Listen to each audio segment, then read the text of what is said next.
That's what I also thought. Yeah. So, it is no doubt a fact. Before we start, okay, I just want to tell you that he is seeing where is the evil, where is the suffering, at what point does it come? Because in any case, the divine cannot have any suffering, cannot have any evil, cannot have any death. All these things cannot be there. So where is it coming? So he has told us that when the one becomes the many, there is a diminution, and the diminution can bring in this thing, okay? Because the and duality is coming at the lowest level, and duality means if there is ananda, there is also suffering. If there is good, there is also evil. That is the dualities. But now the question is it coming in the descent of Satchidananda into manifestation, or is it the other way around? That is it going upwards? When it is going upwards, that is the discussion he is having. Okay, and then so this is the background. Okay, now I'll read each sentence and we'll see if it is clear. It's a very important paragraph, no doubt. It is no doubt a fact that once truth or good manifests, the conception of falsehood and evil becomes a possibility. Note very clearly the conception, okay, not the falsehood itself. Okay? So interesting. Just note that. Okay, in the descent, there's a diminution, but there is no falsehood. Okay, so becomes a possibility. For whenever there is an affirmation, its negation becomes conceivable. At the human level, we can always conceive of an opposite. Okay, so the animals don't have that capacity, but we have that capacity of conceiving the opposite. If we see something limited, we can conceive of the infinite. It's impossible for the animal to think of the infinite. Okay, it cannot also differentiate between good and evil, but man can. So at one point, this conception is possible. Okay, its negation becomes conceivable. I read the next sentence. As the manifestation of existence, consciousness, and delight, note, he is catering to the worldwide audience. So he's not saying Satchidananda, he's saying as the manifestation of existence, Sat, consciousness, Chit, delight, Ananda, made the manifestation of non-existence, inconscience, and insensibility conceivable, and because conceivable, therefore in a way inevitable. Now that's very interesting also. Why is he saying that? Why should it be inevitable if it is conceivable? Because if you remember, there is a thing that he says that you cannot think of anything which does not exist. It's a very interesting thing. You cannot think of anything or conceive of anything which does not exist. So if you can conceive of death, then it does exist somewhere. Okay, so it's the reverse. So this is very interesting. But you may challenge and say, wait. Where is a talking animal?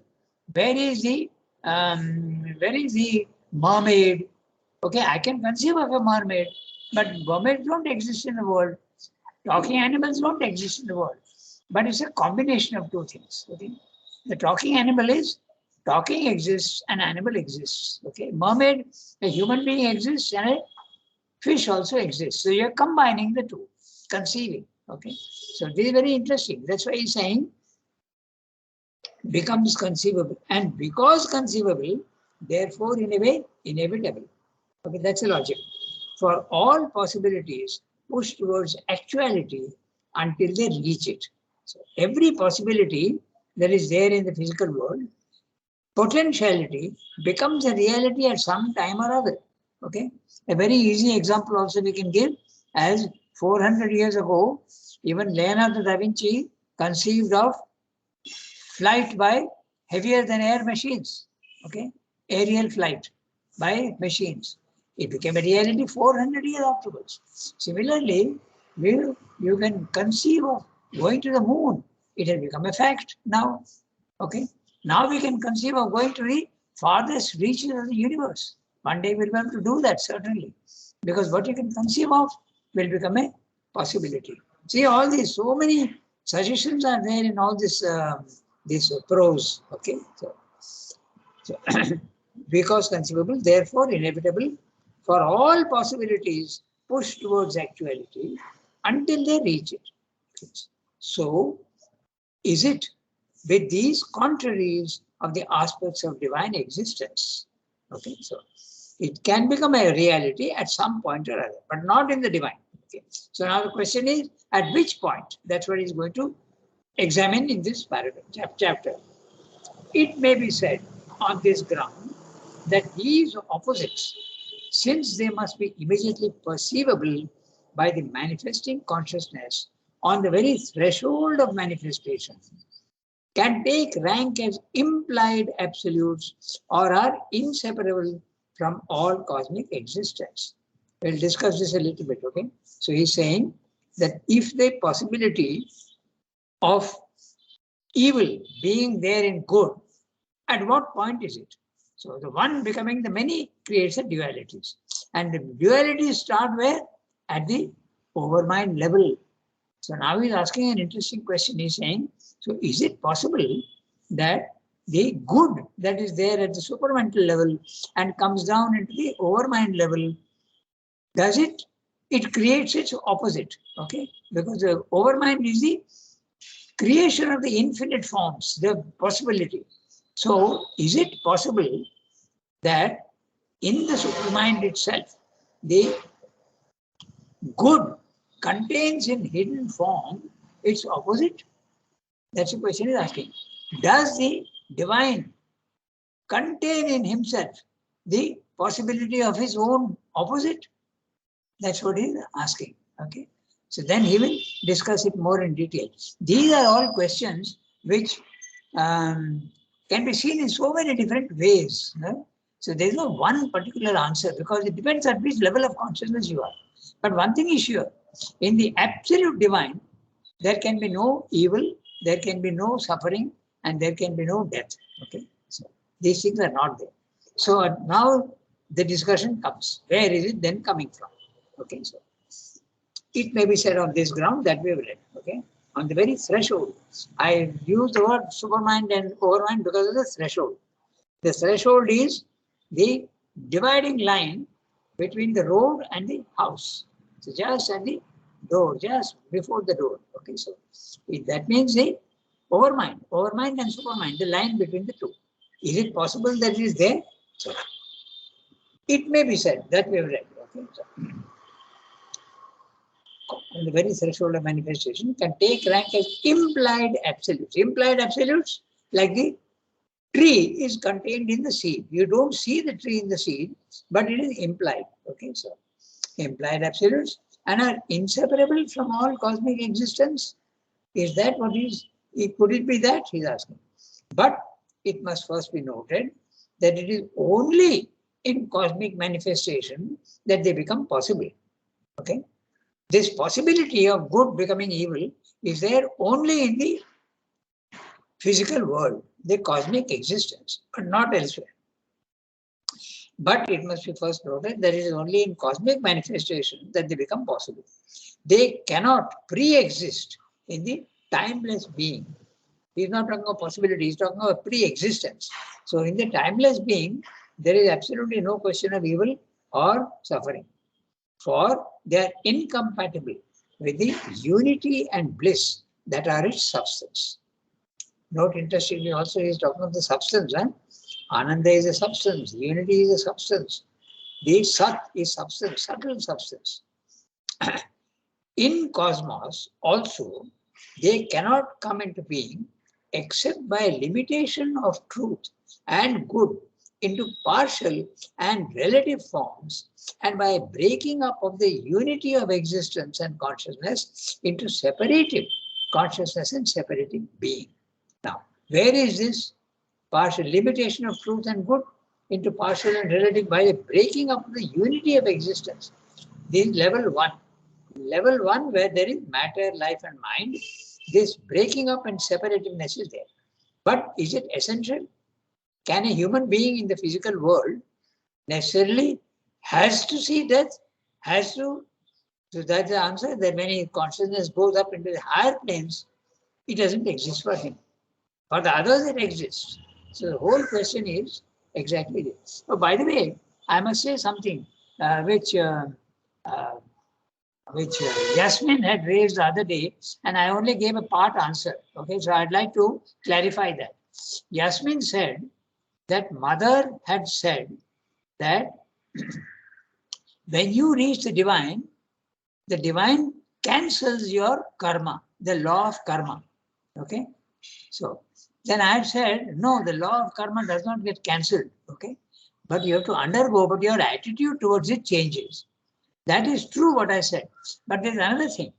There is, who is experiencing the karma?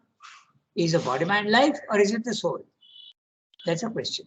So when the soul realizes the divine, obviously there's no karma for it. But what about the body, mind, life of the avatar?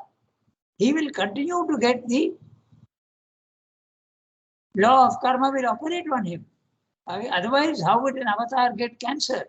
How would an avatar get urinary problems? Okay, so that the cancellation of karma in the physical, in the body, mind, life, will go only when the supramental race comes. This is the clarification I wanted to make. I wanted to, so what Yasmin said, that the law of karma gets cancelled.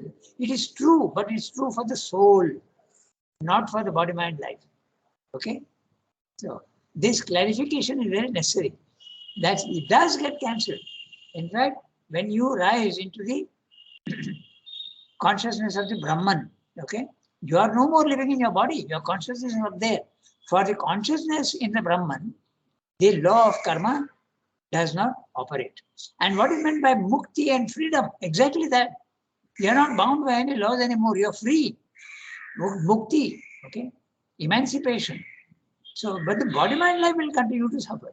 But Sri Aurobindo is not at all impressed by that. He says even there it must disappear. And that is the reason why the evolution has to go to the supramental level. If the supramental level is reached, okay, then the body also, a supramental race, the body also will be immortal and there can be no suffering for him. And no laws of karma will operate for him. But it will operate for the other human beings who are not yet realized the divine. This clarification I wanted to make, okay? Because I contradicted her, but what she said is partially true. But the question is, cancelled for whom? For the soul or for the body, mind, life?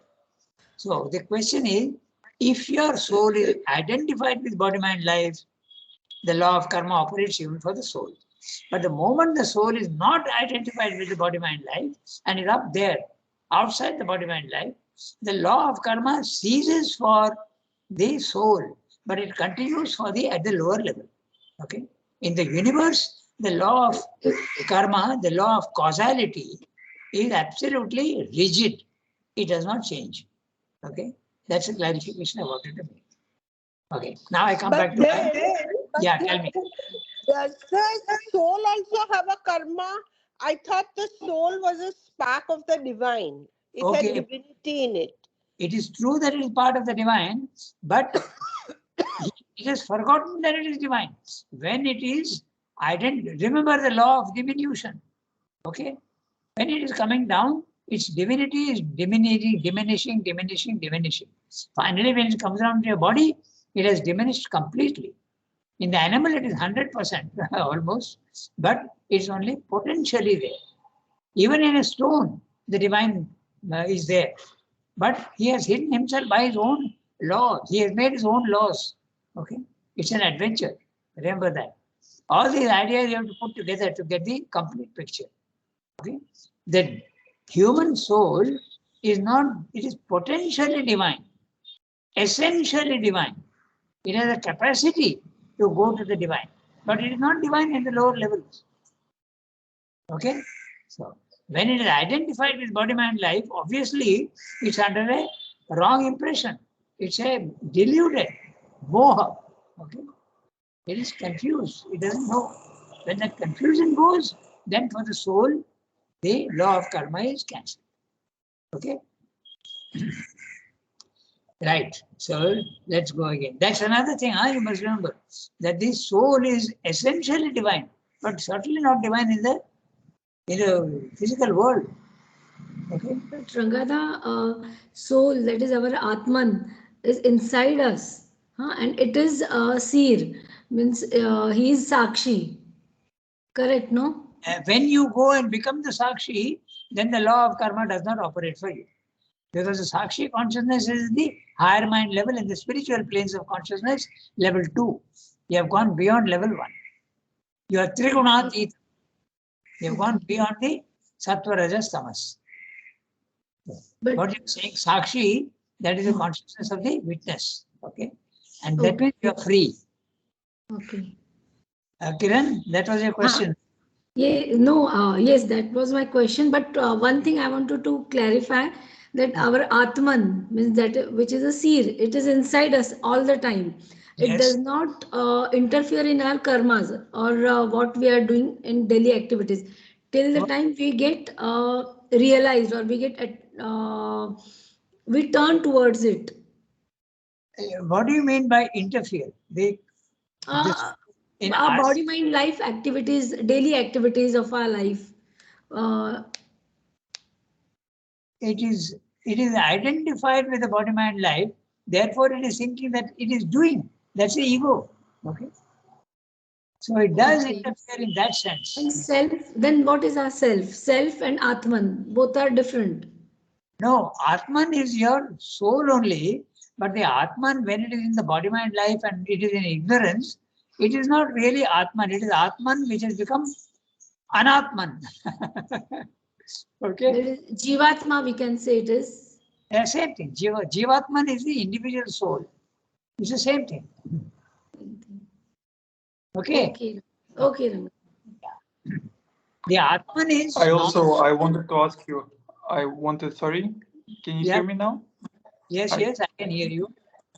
Yeah, so my question is, when a disease is healed by a spiritual force, like cancer, for example, what happens in that case? Isn't the body itself freed from the karma? No, certainly not. It will be free only when they in the supramental body.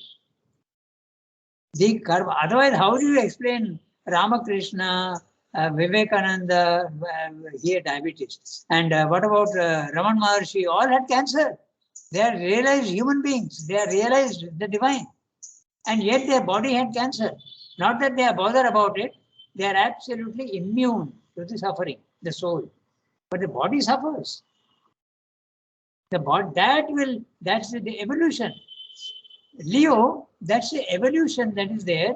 In the next step of evolution, the karma will disappear for the supramental being, who is not a human being. He is the next species. For him, it will not exist. But for other men, human beings, it will exist. Okay. but still, there are instances when spiritual force could heal a disease, right? I think in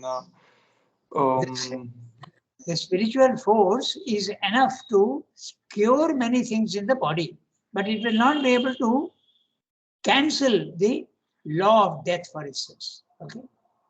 It will not be able to cancel the law of death, and it will also not be able to cure all diseases. Some diseases by spiritual power you can do. There's a gradation. That gradation also is a very important idea you must keep in mind all the time. Okay. Certainly, a yogi has got more power than an ordinary human being. Okay. Now, the power also is graded. Just think. Can the animal think? He doesn't have that power. But a human being can think. His power has increased. Okay. Now, a stone has absolutely no power at all. The power of life is there in an animal. It is not there in a stone. So there is a gradation. See, gradation of consciousness, gradation of power, gradation of ananda. It is there in all. Slowly, slowly it is going upwards. But it is going upwards, but doesn't have absolute power. The absolute power will come at the supramental level. Remember the gradation. Okay. The darkness at the bottom is slowly becoming more and more light as it is going up. Okay. Yeah. What about Ichha Mrityu? Ichha Mrityu, but Mrityu is there. Ichha But Mrityu there is Ichha, means it is in your hands when you want to die or not die. Yeah, but So the death that's is a very great power, extremely great power. Of course it is. But that is exactly the point. But the Mrityu you cannot cancel. The Mrityu will be there. So great power is there in a yogi, but it is not absolute power like the supramental power. That's the whole point. That's why gradation. Again, remember, grades. At the lowest level, darkness. As you keep going up, darkness becomes less and less and less and less. And when you go to the highest level, it's all light, pure light. But unless you go to that highest pure light, you don't have the power. Now, when you go to the highest level, pure light, it is the divine. And the divine has got the power, he has created the universe. Okay? But he has created also the law of causality, he has also created the question of Leela then comes in. Okay? The play, he is playing a game with himself. Okay? Always, all these ideas, you have to put them together, then it becomes clear. Okay? So, these discussions are, yeah, there are so many things that you have to keep in mind. Huh? You have to, don't forget these basic ideas. They are very, very important. Then it becomes clear. Law number 1, okay? Manifestation is always limitation, okay? The one becoming the many, that's the other law, okay? The formless becoming form, okay?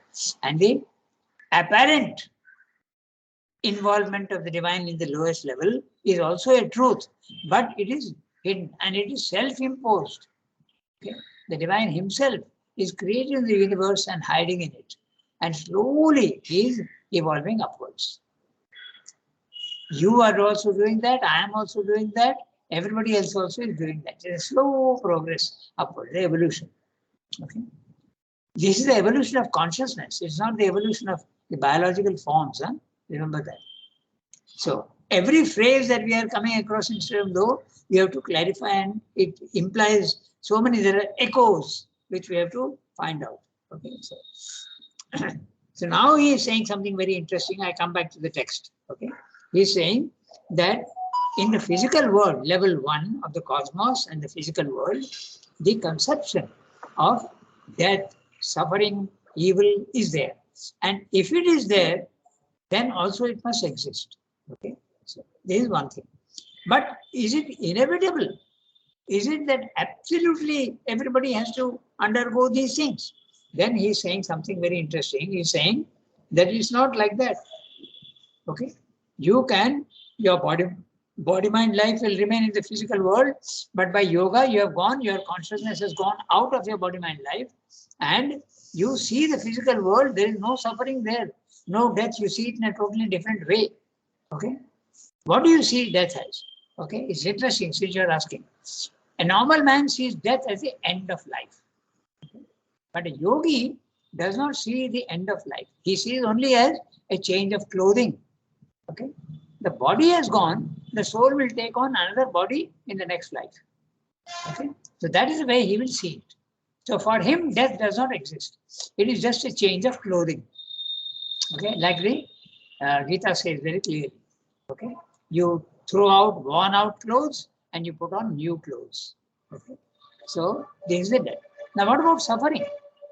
Suffering, for himself there is no suffering, but when he is seeing the suffering, he's seeing the suffering. The person is suffering. There's no doubt about it. But for him, it is the ananda which has gone to the lowest level, the other level. Okay, as I told you, light can diminish itself and become the opposite of itself. Okay? It has the power to reduce itself. You know, in I think it's called a rheostat. Okay, that means you can control the resistance, and then when you are in a cinema hall, okay, or even in the playground or in a theater, the light first is there, and when the play is about to start or the film is about to start, they start dimming the light. Okay, that power of the light to diminish itself is there. So remember that. Okay. When you put all these things together, it becomes clear. Okay, I go to the next one. So now he's asking whether it is possible. In cosmos also, they cannot come into being except by limitation of truth and good into partial and relative forms, and by breaking up of the unity of existence and consciousness into separative consciousness and separative being. So where there is separation, these things become real. Evil, suffering, death, all these things become real. Perversion, falsehood. For where there is oneness and complete mutuality of conscious force, even in multiplicity and diversity, there truth of self-knowledge and mutual knowledge is automatic, and error of self-existence and mutual ignorance is impossible. So, what is this complete mutuality of consciousness? Your consciousness is my consciousness. That's a cosmic consciousness. You feel yourself to be one with everybody. This is also note interestingly that when you are in the silent mind, the nirvana consciousness, or as Kiran said just now, the Brahmic consciousness or the witness self, you need not necessarily have the cosmic consciousness. What about all the Mayavadins? What about the Buddhists? Okay. If Buddhists had a cosmic consciousness, he would see the physical world as real, and only his view will change. Okay, but not the rejection of the world. So when you are in the level 2, you may have a cosmic consciousness, you may not have a cosmic consciousness.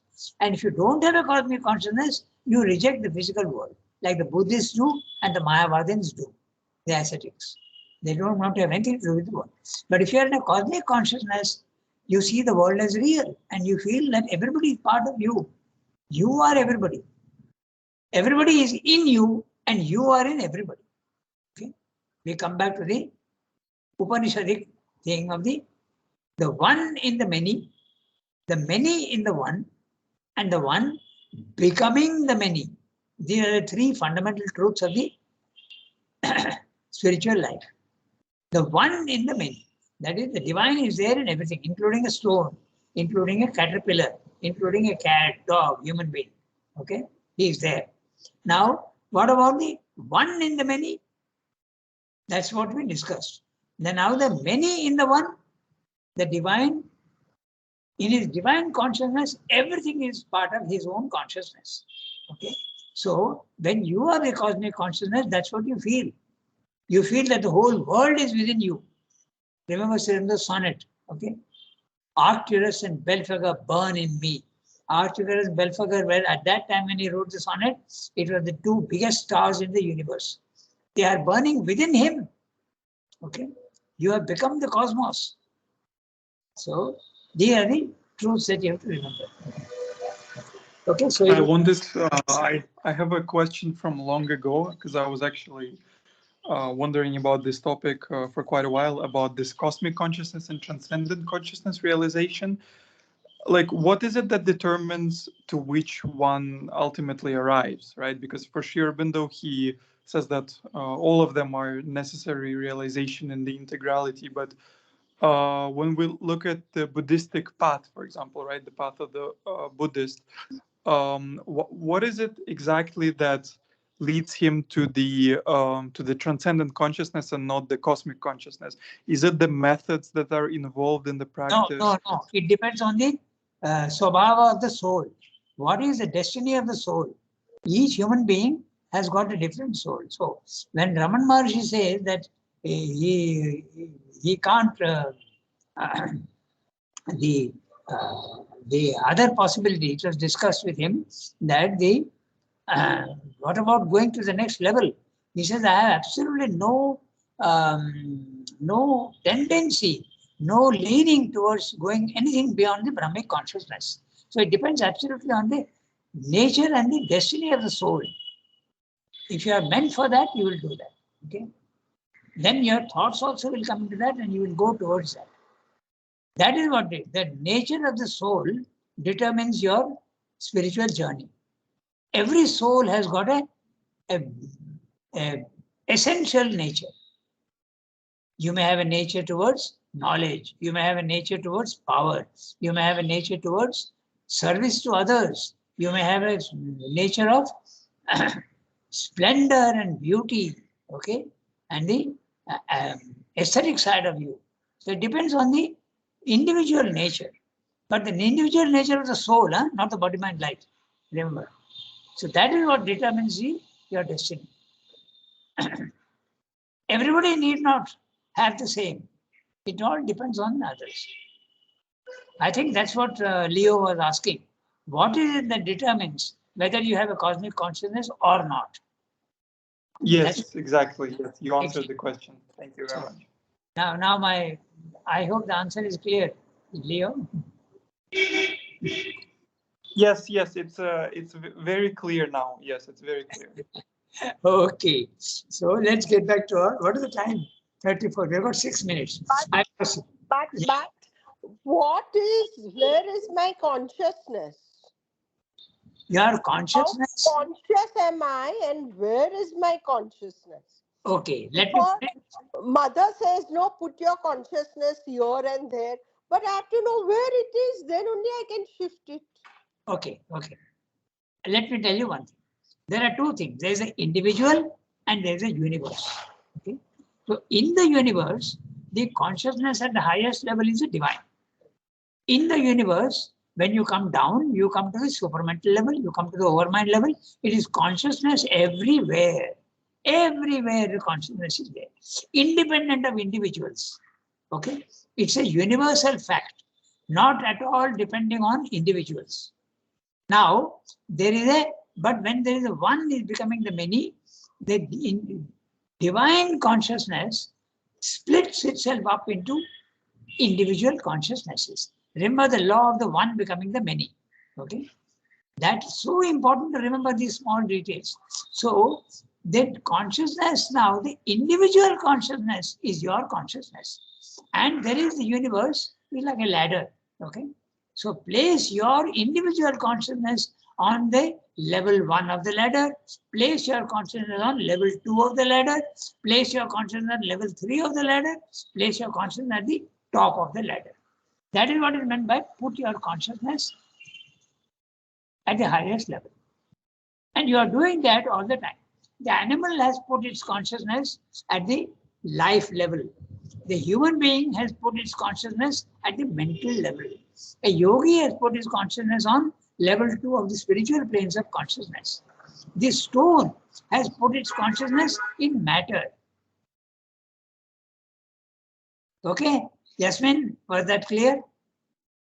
There's a universal consciousness and your individual consciousness. Yes, but individual consciousness, for example, I want to know where is my for example, if I have a glass in my hand, then I can put the glass on the ground, on the table, on the bed, on the chair, anywhere. But I know I have a glass which I can shift. Here, though, I don't know only where is my consciousness. So how can I shift it up and down, mental, vital? How can I? I have to know where it is. You didn't follow exactly what I said. I told you just now that there is a consciousness even in the stone. So there is a correct. But just listen to me. So your body has a consciousness, your vital has a consciousness, your mind has a consciousness. So when you are placing, it's a combination of these three: mind, life, and body consciousness. Okay. So when you say that your consciousness is something, it is not your body, it is not your vital, it is not your mind. Consciousness is something fundamental that exists everywhere, just like the air exists everywhere. This is a thing that there is a common idea in science and materialists that consciousness is something limited and it comes only with life. There is no consciousness in stone. That's not a fact. The fact is consciousness is there everywhere, taking different levels. In the consciousness of the stone, it is matter, material consciousness. In the animal, it is vital consciousness. In the mind, it is mental consciousness. Consciousness is there everywhere. It is going on changing. Exactly like light again. Okay. There can be intense light, there can be dark light, there can be medium light. So consciousness is universal. Yeah, Jasmine will have to work it out. No, for example, okay. For example, do you know where your consciousness is, and can you shift your consciousness up and down? No, you that is automatic in the physical world. My body is there's a body consciousness which is going on working. Okay, my kidneys are working, my heart is working. That's a body consciousness. Normally, in ordinary human beings, the consciousness is stable, is stabilized in the vital. But those who are intelligent and those who are more thinking types, their consciousness is more in the mind than in the vital. But there is a consciousness in the body also. You have all the three consciousnesses in you. Okay. When you are in the Brahmic consciousness, your consciousness, most of it is up there in you. But there is a consciousness in your body also. The consciousness is something universal. Okay. It's a, as I told you, it's a ladder. Okay. The ladder, the lowest level also is the ladder. The highest level also is the ladder. Okay, it's like a staircase. Okay. The staircase is at the top of the staircase, it is staircase. At the lowest level also it is staircase. Consciousness at the highest level, consciousness at the lowest level. So it depends on your individual consciousness. The one has become the many. That consciousness, where is it placing itself? So when you are talking about what Jasmine is saying, you have three consciousnesses in you. Okay. Now, that's a very interesting thing because Ramakrishna has spoken about this. A yogi can place his consciousness in many places. Okay. A yogi has the capacity to place his consciousness in many places. Okay. Mother has said that one has to enlarge one's consciousness. And Okay. she says you sleep and look at the sky, vastness of the sky, or the horizon of the sea, and imagine that it is expanding and expanding. And that is one of the methods to enlarge your consciousness. Okay. But one has to be conscious of one's consciousness. The second thing she said was when she was in Paris in her house in Val du Grace, that she wanted to know what was happening in some other artist's studio or something. So one fine day she found that she could take her consciousness and put it into that person's room, and then she could look around what was in that studio. That's exactly what I'm saying. Your individual consciousness can be placed anywhere. It can be placed in your body, then you are an animal. If you are placed in the vital, then you are a vital being. When you are placed in the mind, so when Mother is saying enlarge your consciousness, it's the mental consciousness that you are enlarging. Okay, Manomaya Purusha. Okay, man is a mental being. So the stresses that in 100 places, man is a mental being. The animal is a vital being. Okay, the stone is a material being. Okay, so when man is there, he has the capacity of placing his mental consciousness at a higher level. At the two other lower levels, it's not possible for them to change the consciousness. So you can identify yourself with the divine, your consciousness has become the divine. That doesn't mean to say that your consciousness in the body has disappeared. Consciousness is not something limited. It can be divided also, it can be everywhere. What is the cosmic consciousness? The cosmic consciousness, you are placing your consciousness everywhere. Okay. So anyway, these things you have to think a lot and place many, many ideas together, then it starts becoming clear. But I'm afraid we have gone beyond our time now. It is 8:42. So we'll have to stop. Merci beaucoup.